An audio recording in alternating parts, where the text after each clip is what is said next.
কার্গিল বিজয় দিবসে army chief general Upendra দ্বিবেদী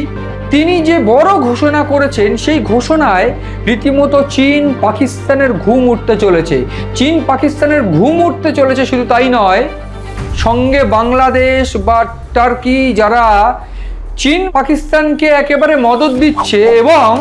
জঙ্গি বাহিনী যারা ভারতের সার্বভৌমত্বকে নষ্ট করার ছক একেবারে নিরলসভাবে কষে চলেছেন বা চলেছে,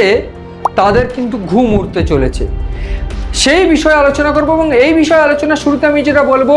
এই জায়গায় দাঁড়িয়ে অপারেশন সিঁদুর ভারতকে যে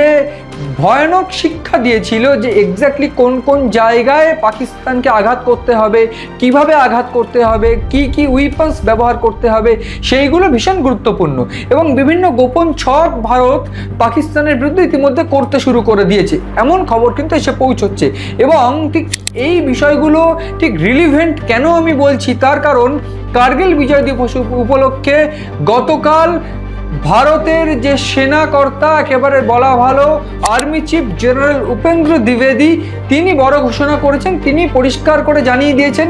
এইবার ভারতীয় সেনাকে সাপোর্ট দেওয়ার জন্য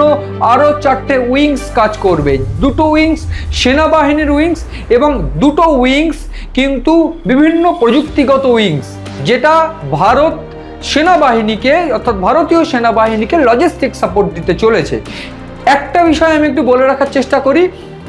এই যে গোটা স্ট্রাকচার ভারত সাজানোর চেষ্টা করছে ডিফেন্সের দিক থেকে, আর্মির দিক থেকে,